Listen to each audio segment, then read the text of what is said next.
Welcome to the Creative Plan Podcast Network. Join us as we share our favorite RPGs, one-shot games, tabletop games, reviews of items, and convention panels, and other exciting things that we run into from time to time. Sit back and enjoy the show.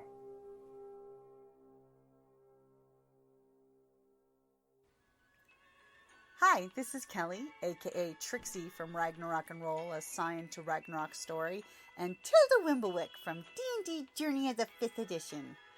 First off, I would just like to say thank you to everyone for listening to our varied adventures, as well as for rating us on iTunes and RPGpodcast.com. If you haven't rated us yet, we would greatly appreciate it if you could. And if you're looking for more ways to support our efforts, we are now on Patreon, a great site where you can help us continue making more podcasts, as well as some special surprises for our patrons. If you can, please look us up at www.patreon.com/cppn. Every little bit helps. And again, thank you for listening. Well, we will take this moment on August the 11th for RPG Day and examine ourselves. Test time is 8, 9, 10. Okay, so it's first, second, third. What's the 11th? So the 11th is examine. So take a moment to examine within and without. I think I'll go first. Okay. You got something good for examine? Go for it. Are we? Yeah, we're still recording. For examine, let's go with the investigate skill. Uh-huh. Let's just get that right out of the box. Exactly. So Please use that skill. yeah, when running my game and when playing in D&D, which I don't do as often as I used to, people don't use the investigate skill, and they don't use the investigate skill right even when they do. They'll say, I'd like to investigate this room. It's like, well, really, that's not what investigation is for. Investigation is for finding clues in a room, perhaps. It's not for finding, every single detail about this room and any given hidden thing. You have to be more specific about that. Alternatively, they'll use it for I am gonna go ahead and investigate the body. It's like, well, it's a body. It's pretty easy to loot a body. I'll give you loot without you investigating the body. I'll give you loot for not investigating the body. Don't investigate the body. That's creepy. The invasion of personal space. Desecrating a corpse. It's illegal in most countries. I'm going to do a full autopsy. They'll ask to use investigation for everything, and that's a problem that any system that has investigation or an investigation analog has. Like in Genesis, it's every time you talk to me, I will bring up Genesis. Yes. It's my favorite system. Amen to that. It's an amazing system, and it More doesn't people really should have. play it. Yes, they should. In Genesis, it's really the perception skill that takes the place of investigation, because perception takes the place of so many different things. The Genesis system is weird. It's one of my few gripes with the system. Mm-hmm. But in any system, players are like, yeah, I'm going to investigate this as if it's just examining an area, when that's not what it is. Investigation should run more like, say, Sherlock Holmes, where it's like, yeah, you look at an area. Anyone can look at an area and see evidence or clues or anything like that. It's your mental ability to link ideas, thoughts, and possibilities together. That's why it's an intelligence-based thing in D&D, and not, just kind of a wisdom thing where it's like, yeah, you're really good at spotting things. You have to be able to mentally link cause and effect. You have to examine the room and do that. So you're basically saying that players need to associate examine with perception rather than investigate. Yeah. Essentially. Because I know a lot of people who they'll generate a passive perception score and a passive investigation score. Passive investigation. It's a thing now. I have never heard of that It's on before. some character sheets now. Yeah, because investigation is for finding traps, which I also disagree with. I Because I of do previous as well. reasoning. see that as more perception and Yeah, or it's like- even it's like investigation is something that you take your time to do, and you have to logically put things together. Whereas perception is, yeah, I see that little piece of string running across the pathway. That's a trap. That's a C. Yeah. That's perception. I don't know why anyone would use investigation for finding traps. That's ridiculous.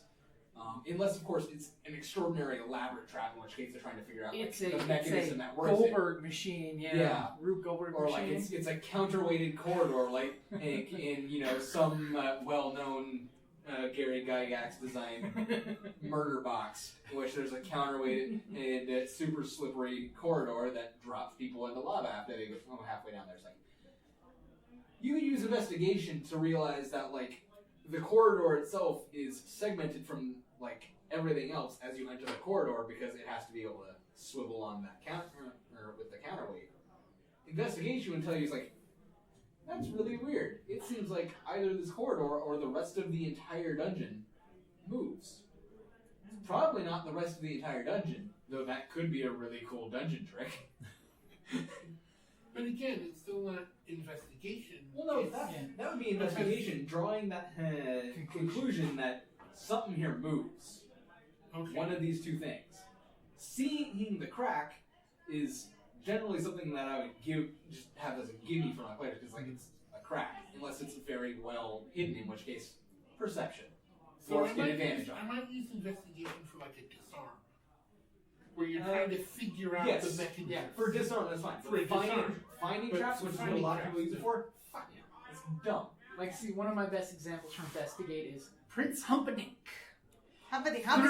Through all of the Princess's Bride, every time they stop while looking for her, and he gets off his horse, and he's like, a large man fought a small man to a standstill, and he starts reenacting their fights. Yeah. That's a perfect example of how investigation works. GM GM tells you there's the tracks and something happened here, and then you roll your investigate to figure it out. Now, finding the tracks, that's based on wisdom. It's called a survival check. Yep. And then investigate tells you what happened here. Yes. Signs of struggle. That's all I'm going to say unless you will investigate. And see, all these things are part of examine, because you would use wisdom or just gimmies from your GM to examine the area, and then you as a player might be able to go, yeah, this is what happens on a meta level, but your character doesn't know that unless they make an investigation check. It's like, if you succeed, your character has successfully applied their own intelligence and cunning to this situation, and they can kind of understand what's going on. To me, it looks like this. Yes. And so that's why I think everyone is using investigation wrong, or just not using it I at all. don't use it. There's quite a few. Yeah. In Daggers of Freeport, you have a rogue who is a master detective. That's his character. That's his thing. And that's where investigation he kicks in. does It's like, yeah, this guy investigate. is He really amazing. does. He figured out, And of course, he I used warned you it guys. accurately with the whole. It's like, it's like. But Of course, I warned you guys in that game. It's a lot of detective work, so that's what he made himself a great investigator. But I mean, intelligence without wisdom is scholarship, and wisdom without intelligence is just Hunch. a hunch. So you could be a master detective. You could be a Sherlock Holmes analog with a super high intelligence and amazing investigator roll with like a plus 15 to it for some ungodly reason. And as soon as clues are pointed out to you, you fucking know what's going on. You're connecting the. Yeah, but you might not be the person who notices the clue. Maybe the ranger with the eagle eyes who notices the string running along that. Yeah, they're the one that's like, do you see that? The person with high wisdom, the person who's very perceptive and can find things, they pointed out to the person who just kind of has this way of thinking that they're able to put two and two together better than anyone else. And they go, I see that string, I see where it's going, and I understand that the murder victim died at 2:23 in the morning after tripping over a small child and being bitten by a chihuahua. A saw blade swung down from this door, cleaving their hair, missing their head, but they died after a hammer came through the doorway on another string, bashing in their skull. That's investigating. No It's death also the trap. most ridiculous. Again, going back to Princess Bride, because obvious things go to Princess Bride. You obviously would not put the potion in front of you. That's another one that you can use investigation for. Yeah. The guy whips out one of these goblets is poisoned, or is it? And you could use investigate to basically try to read them with the whole out-investigate yourself. And then they both rolled natural 20s, one for deception, one for investigate, and then you're screwed. And so to perceive an area is to examine it, whereas investigate is not an examination at all. It's just simply you're thinking through what's occurring. Elementary deduction. Dear awesome. And so that's not all I'm going to say in this video, because I'm certainly going to have some quips to say about what everyone else says, but that's my 2 bits. That's as far as you're going to examining? Yes. At the moment, at least? Everything else is just going to be short quips. You can go. I'll go next. For the word examine, the first thing that popped into my mind is examine your own motives. Ooh, that's a good one. Because well, no, it's not an alignment thing. It's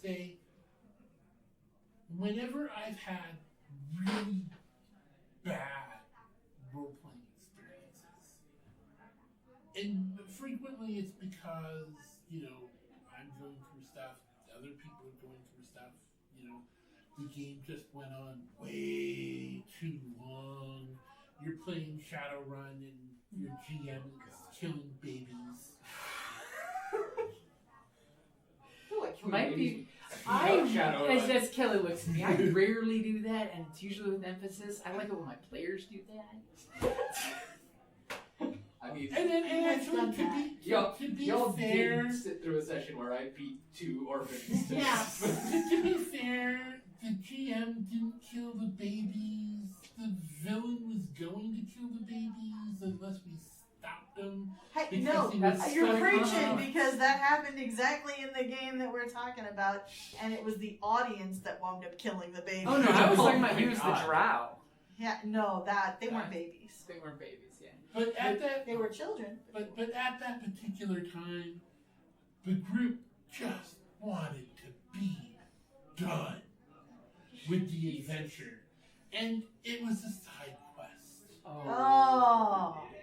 The side quest never ends. And we The only thing that would make it worse me and one of the other was. basically me and one of the other guys said, okay, so what you're saying is that we can either go to the base and do the thing that the adventure's going to be over on, because that's basically why we're here, or we can do this side quest and save babies, when our main quest is to save the world.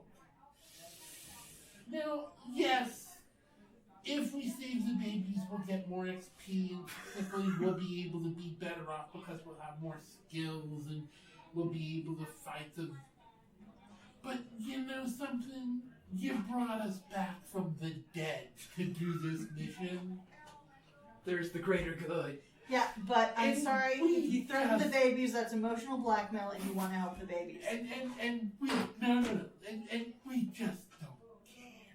We want to be Honestly, over with this adventure. Yeah, Just that's let the baby die. that sounds like they should have examined the group's moment, and it's like maybe we should wrap up for the night. Well, Yeah, I mean, that goes back to what we this talked wasn't about. the night. This was like a long Oh. term. I mean, this was years Oh God! of gaming group, and we were just done. Sometimes you need to let a campaign Then die. it's time to switch to a different campaign. Yeah. Do something like to refresh yourselves. Literally, hey, let's drop some new characters just to get a different perspective. You could always theoretically go back to the other one. Yeah. But It it's was nice. One shot. Go on Exactly. a moonlight It's for a very- bit. We were both cybered and pumped out. Yeah. It's very, you get. And going back to examine, I will admit that me and the other guy pretty much deliberately wrecked his campaign. And part of it was on purpose, because we were going, we don't want to do this side, Baby Quest. Yeah. And the GM went, okay, you get bad karma. And I went, Yeah. okay, we get bad karma. The other player was like really upset for a while, but I just, let's just be over. And honestly, I did not handle it really well at all. And my motives were far from pure on it. And I should have just kind of like taken myself kind of out of the game. But it was one of those things where we'd been doing it for so It's ritual long. at that point. Yeah. Yeah. You know, it was. I was basically playing so that way I could, you know, meet with my friends every week. Yeah. You know, and again, it was just the wrong week on the wrong mission on the wrong, and it just went downhill from there. So you know, if ever you just examine your own motives every once in a while. Give yourself that check. Give yourself that check. About 30-ish minutes. Okay. For me, I guess, remember to examine your character sheets. I mean, seriously. I love you. Lucky?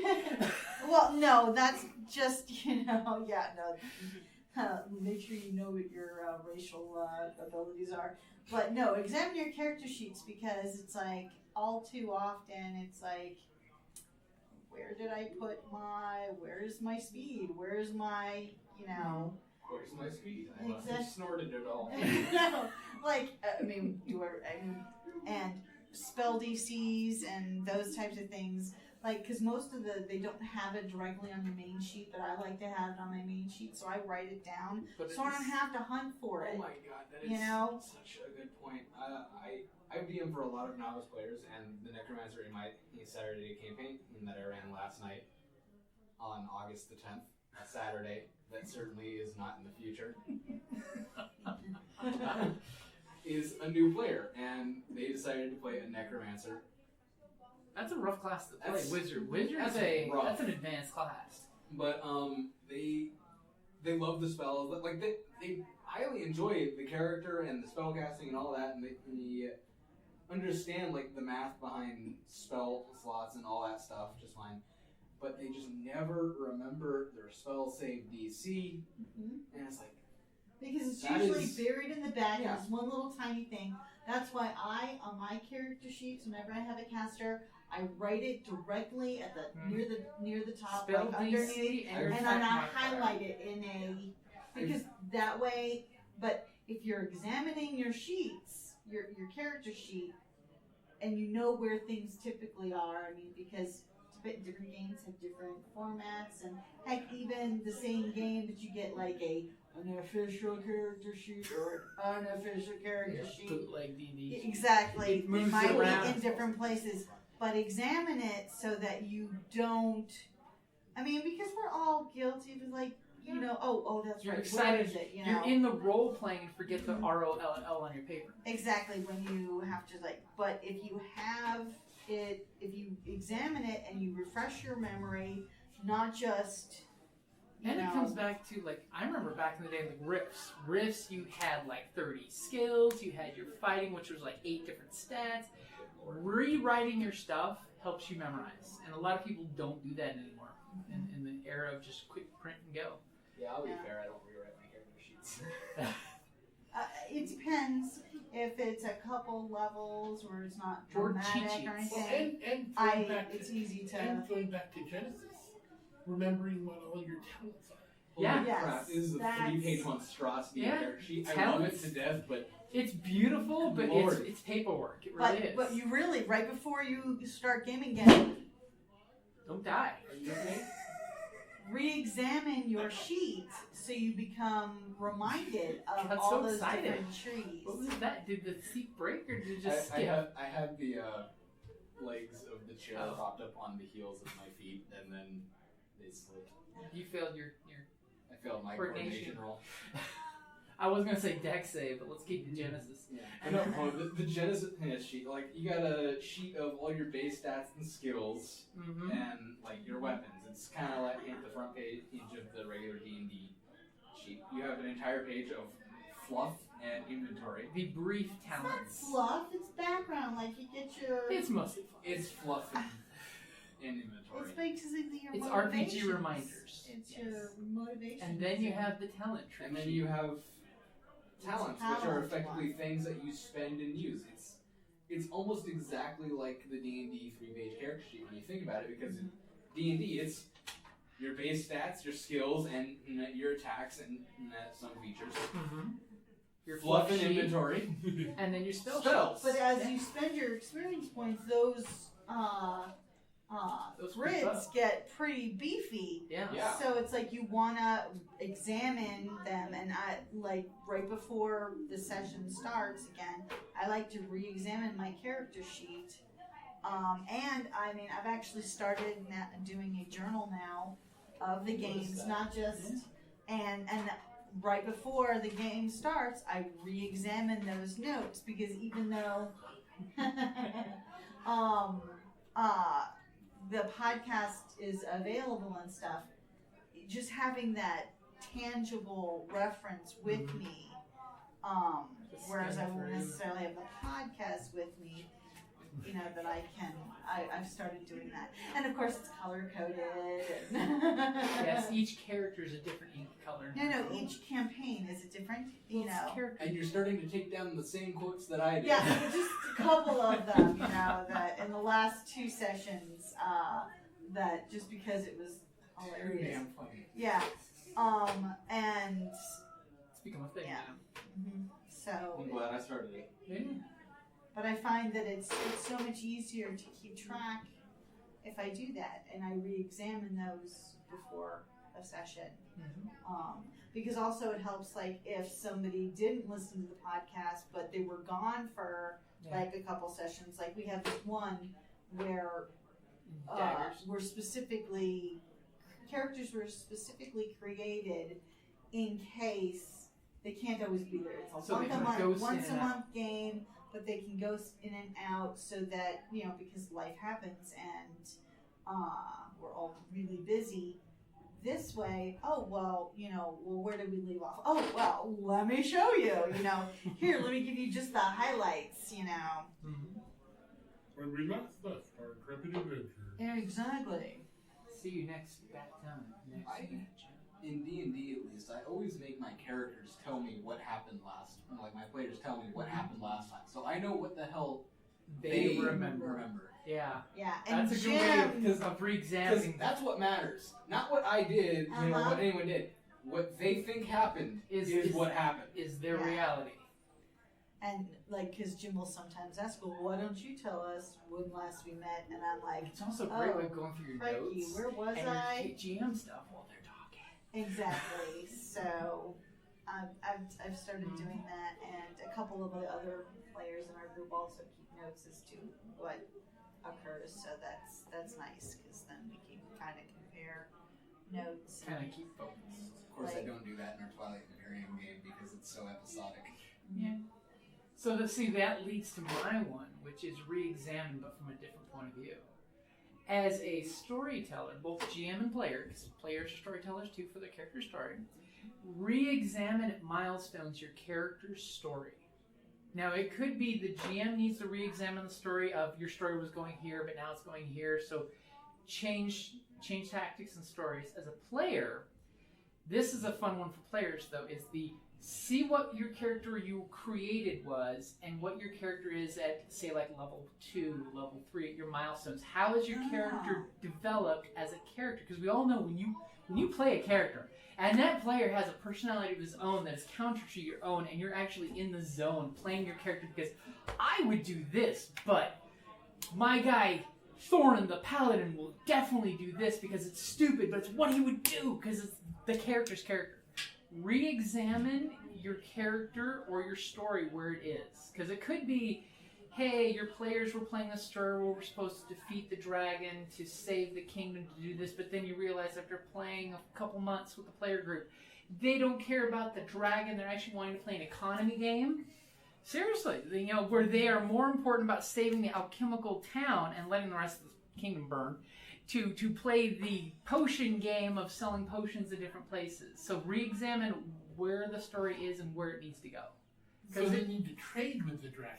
See, that could be the thing. You know, it could be well, we're going to make a love potion and give it to the dragon and then have him carry our wares for us from town to town.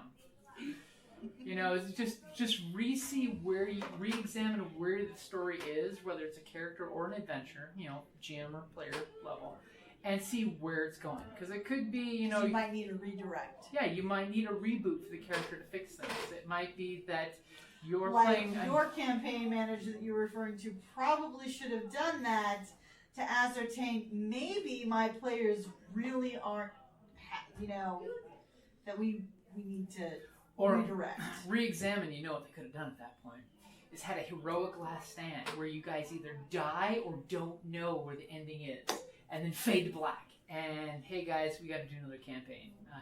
I watched this really cool movie, and I got this great idea for another adventure that is completely different. We have to cleanse the palate once in a while, which is nice to do lots of different types of games than just one of the same group, the same characters on the same campaign for an extended period of time. Otherwise, it can get a little too pedestrian, and you know, you need stuff to like really break you out of the, you know, comfort zone. Well, when you're talking about re-examining the character, part of that is the character's progression.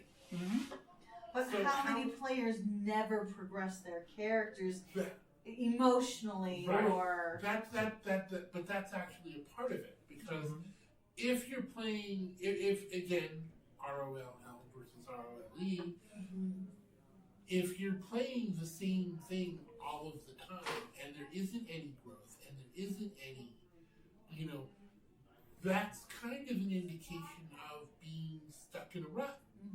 So some players just like they do, that and that they're comfortable and they're comfortable that. with that, and you don't necessarily want to take a player completely out of their comfort zone. But what you can do as a GM is you go, okay, here's your little box, and I don't want to take you out of your box, but what happens if you were given this choice? Which is as a storyteller, that's part of... as a storyteller, as a GM, one of the things you want to do is you want to set up situations where you don't know how the players are going to react. That's the best game. That's the best game. And the other important part is that it doesn't matter to the GM which path they take down, because they're both interesting. Yeah. Because there isn't a, oh, you know, they're going to do this and, you know, they're going to win, or they're going to do that and they're going to lose. Whichever path they go down, it's just their life. It's the story. It's the story. Yeah, I actually had a Scion character that the way she started out, you know, was a very specific way, and through a campaign, by the end of it, this character was broken emotionally. Yeah, I'm looking at you. I mean, she is emotionally scarred and damaged if as she a wasn't result. damaged, she would have died on a meteorite collision. True, it's true. But the way the story progressed, you know, I mean, her heart was a damned if broken. you do, damned if you don't for the dwarf, exactly. too. That's true, but for this character, his heart got broken and he got hit by a meteor. But Loki used her as a fucking foil. Her own father, in her point of view, played her like she was in like... Let's take a moment and examine. What would Loki do? That's true. But what would be a child's reaction to being used as a... That's exactly... As a character, you're examining the character's natural exactly. progression. So that character who started off one way, when I look at her at the beginning of the game, where she was this mischievous, you know... Stage magician. And now she's dark and horribly depressed. She's on her way of being like Morgan Le Fay She's about ready to sign up with her half-sister Hell and, you know, fucking reap the... reap the whirlwind. I mean, this character, because the certain GM like basically almost made it that her character is freaking responsible for Ragnarok. Now, see, that's the beauty of Apocalypse in Scion. It's fated to happen. No one person is responsible for it. From my Except for the character, people who are responsible for it. except for the certain things that happened during the game. It typically wound up being my character's chore. A child of Loki, it was the greatest GM Because of tool course ever. Loki Loki gives the Ragnarok worst anyways. directions ever. Oh, of course. He sent them So- to us an auction, and he just said, "Don't win the stone. Don't let anyone No, else win." he didn't even really say don't win it. It was more like, but so basically this character now essentially believes that Ragnarok's gonna happen because she fucked up so many times. Well, Ragnarok was always going to happen. The ring too. I mean, That was just magical. The bad guy told her, "You have this magic ring. A family member of yours will die every day if you don't get rid of it. I'm the bad guy. I don't want the ring. Kellie, Throw it in the ocean for all I care." You They're on always a have boat. very strong emotions about this Yes, campaign. this was and an I think we amazing should campaign. examine.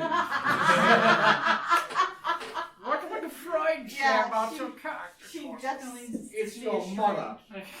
Yeah. So. No. Her mom was in that silent game and scared us all. Yeah. Her character was a daughter of Poseidon. Maybe. No, Nord. Nord. A seal Yeah. Oh my God. who had her boys. And then when she got tired of them. Oh, she went so dark and this was like Trevor was 13. no, he wasn't even 12, that. I 13, think he was something like like that. 11 or 12. Hey, he handled his love triangle like a champ. He did. It was so sweet. No, it was because here's this little boy who's 12-year-old. never, and he's playing a sign of Uller, and Who had a chain wallet that turns into a 50 caliber rifle. yeah, and Because Scion characters have magic relics. so he winds up meeting this nymph, so to speak. She's Uber. working for Her the mom. Titans, the bad guys, so to speak. Her mom, the Titan of Yeah. Rain, who drowns people and gets the drowned But- people's souls. He was so sweet, and he was a perfect gentleman, which I applaud him for that. I played her like Ariel. He just, Cute little redhead. And now the he's- youngest of the 7 sisters. so they actually really like each other. So they see beyond. It was like it's kind of Romeo and Juliet, where the two opposing factions, and here's these star-crossed lovers. And You the know. Norse pantheon has a habit of seducing the opposite side and bringing them over. Mm-hmm. And like I basically kept asking my character, "Are you genuine in your emotions to her? Are you deceiving?" And he's like, "No, I And really he like her and I want to be nice." he had to sit there and examine exactly how he wanted to take it, and I applaud him for being the outstanding young man. And by you throwing the ring in the water, she succeeded in her mission for their So mother. she didn't have to kill him. Well, she never had to kill him. It was just the ring that she was supposed to get. She was the one there to pick up the ring. But you guys didn't know until the very end when the bad guy's like, "You threw the ring in the ocean." Yeah. Well, gee, I think we've examined today's subject quite Yeah. enough. Yes. Kellie's got many GM issues with her husband. Yeah, no. Freud would say you must take your husband home in a underwear. Brag. But yeah, no, that character is broken. But in an awesome way, because look at the But she has character this growth. whole total arc of. As opposed to Val, who, is totally Val different has a character. different arc. Yeah, her arc's totally different. She ended up with babies. Baby. And again, examine your feelings. And just the fact that you're still feeling so much after That is this how time, awesome Well, it is. yeah. That's how awesome the game was. Exactly. And the character had to examine themselves because it's like they're not who they started out as. Which goes back to They're re-examine completely- your milestones of your character. I'd like to examine the statistics on RPG a day for just how many times in every single talk people bring it back to the word, The just word, like yeah. that. I'd really like to examine those statistics. Hey, I mean, because this year is completely different than previous years. It's like a I sentence. I was just telling Scott earlier. A sentence, that'd be Yeah, it's like What's the first That's RPG really you narrow. played? Yeah, it's this gives 30 you so much more expanse as to, I mean, interpretation and. You guys have all gone like very philosophical with Examine, Not and I'm always. like, I'm just with Examine specifically. No, And- because don't you remember when we started? Like, I was like, "Yep, I'm examining the." But you said it when you did the. Yeah, it's like I immediately went into investigate. He was like game mechanic, and you're all like, philosophically, what does it mean Well, to be because examined? you took the obvious one. Because I had a really good hot take on it. Because you're like, damn it, people, use investigate and use it correctly. Mine was pretty not philosophical. It was explicit too. Examine your character sheets. Yeah. And I'm like, it's all about story, guys. Re-examine your story, where you started, where you've been, And you're where you wanted to go. Yourself. Yeah. I'm almost always philosophical. It's one of my. You're very cerebral. You like Gee, examine your motivation. I think we should bring this to a close. We should, since it's closing time. Yeah, as I Closing examine time. Usually Kelly's the one that does that. She's somebody tired. I am. And tomorrow's is friendship. Friendship. Gee, we could just go out in the parking lot and do tomorrow. Circle of friendship time. And that's Let me get all of you. Let me get all of you. Bookmarks. Tuscan stuff. Tuscan bookmarks. Thank you for listening to D&D Journey of the 5th Edition, a member of the Creative Play and Podcast Network. And remember, be careful out there. There be dragons about.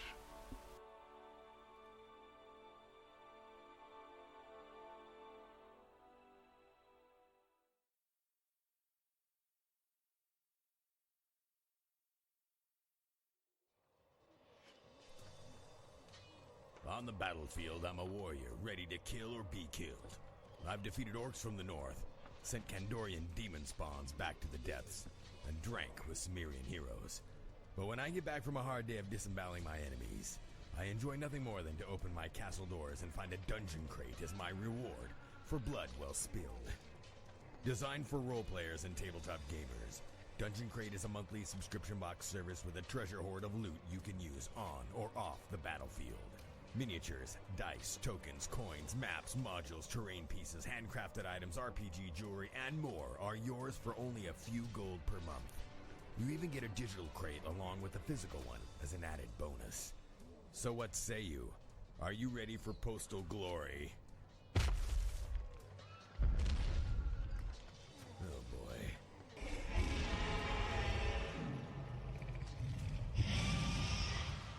DungeonCrate.com. Let the adventure begin!